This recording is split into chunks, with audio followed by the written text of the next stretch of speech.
भूतिया ट्रेन वह रात अजीब सी थी।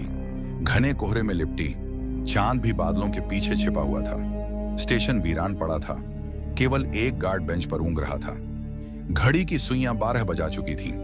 ट्रेन की टिकट खिड़की पर कोई भीड़ नहीं थी, जैसे कोई सफर पर न जा रहा हो। इसी सन्नाटे को चीरते हुए एक आदमी हड़बड़ाते हुए स्टेशन पर पहुंचा। उसका नाम था अर्जुन। अर्जुन एक फोटोग्राफर था जो दूर के एक गांव में एक खास प्रोजेक्ट पर काम कर रहा था। उसे इस रात वापस शहर लौटना था। उसे उस आखिरी ट्रेन का इंतजार था जो अक्सर स्टेशन पर ठीक 12 बजे आती थी। वह थका हुआ था, पर जैसे ही उसने प्लेटफॉर्म की ओर देखा, उसकी थकान और बेचैनी दोनों एकाएक बढ़ गईं। स्टेशन पर न कोई ट्रेन थी, न ही कोई यात्री, सिर्फ सन्नाटा। अर्जुन ने अपनी जेब से घड़ी निकाली। 12:05 हो चुके थे, पर ट्रेन का कोई नामो निशान नहीं था। उसने गार्ड से पूछा, भाई साहब, आखिरी ट्रेन कब आएगी? गार्ड ने धीरे से सिर उठाया और ठंडे स्वर में कहा, आ जाएगी, इंतजार करो। अर्जुन को कुछ अजीब सा महसूस हुआ, लेकिन कोई और चारा नहीं था, तो उसने प्लेटफॉर्म पर इंतजार करना बेहतर समझा। कुछ मिनट और बीत गए जब अचानक दूर से ट्रेन की आवाज सुनाई दी। पटरियों पर चलने की आवाज के साथ ही एक पुरानी सी ट्रेन धुंध में से निकलकर प्लेटफॉर्म पर आकर रुकी। ट्रेन की हालत बेहद जर्जर थी, जैसे इसे सालों से किसी ने सही से देखा ही ना हो। अर्जुन ने ट्रेन को देखा और कुछ पल के लिए संकोच किया, फिर सोचा कि देर हो चुकी है, अब और इंतजार करना सही नहीं होगा। वह ट्रेन में चढ़ा। डिब्बे के अंदर अजीब सी दुर्गंध थी, एक सन्नाटा जो असहज कर देने वाला था। डिब्बा खाली था, लेकिन ऐसा महसूस हो रहा था कि वहां कोई और भी मौजूद है, कोई जो दिखाई नहीं दे रहा।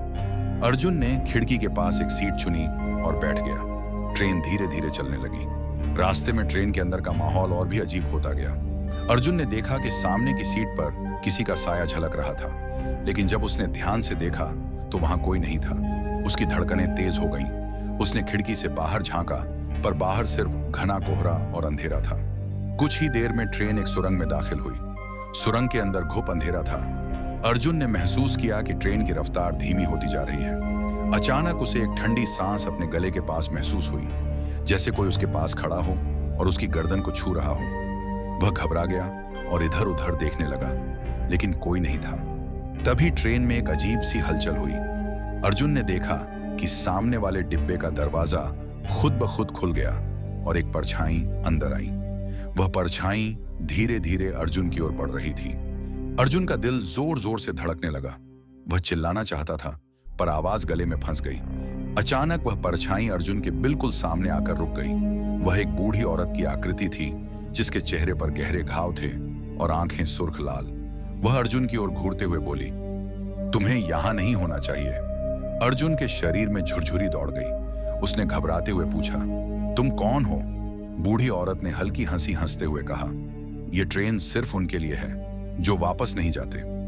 अर्जुन की सांसें तेज हो गईं। वह समझ नहीं पा रहा था कि यह सब क्या हो रहा है। तभी ट्रेन जोर जोर से झटके लेने लगी, मानो पटरी से उतरने वाली हो। अर्जुन ने खिड़की से बाहर देखा। ट्रेन अब एक अजीब सी जगह पर थी, जहां सब कुछ धुंधला और अधूरा दिख रहा था, जैसे किसी और दुनिया में आ गई हो। वह अपनी सीट से उठने की कोशिश कर ही रहा था कि अचानक उसके पैरों में किसी ने जोर से पकड़ लिया। नीचे झांक कर देखा तो कई कंकालों के हाथ उसे जकड़े हुए थे। अर्जुन चीखने लगा, लेकिन उसकी आवाज उसी सन्नाटे में घुट कर रह गई। तभी ट्रेन फिर से झटके लेने लगी और अचानक रुक गई। अर्जुन ने खुद को छुड़ाने की कोशिश की, लेकिन वह हाथ और भी कस गए। बूढ़ी औरत की आवाज फिर से गूंजी, यह ट्रेन तुम्हारी मंजिल नहीं है, लेकिन अब तुम यहां से जा नहीं सकते। अर्जुन की आंखों के सामने अंधेरा छा गया। उसकी सारी चेतना धीरे धीरे धुंधली होती गई और उसके कानों में एक आखिरी आवाज आई, ट्रेन की तेज सीटी जो उसे कहीं दूर ले जा रही थी, जहां से कोई लौट नहीं सकता था। अर्जुन उस रात से गायब हो गया। न वह घर पहुंचा, न किसी ने उसे फिर देखा। उस स्टेशन पर उसकी खोजबीन भी हुई, लेकिन कोई सुराग नहीं मिला। और वह ट्रेन? स्टेशन मास्टर से पूछने पर उसने कहा, वह ट्रेन तो सालों पहले बंद हो चुकी है। लोग कहते हैं कि उस रात अर्जुन ने भूतिया ट्रेन पकड़ ली थी, जो सिर्फ भटकती आत्माओं को अपनी मंजिल तक ले जाती है, और जो एक बार उस पर चढ़ता है फिर कभी लौट कर नहीं आता।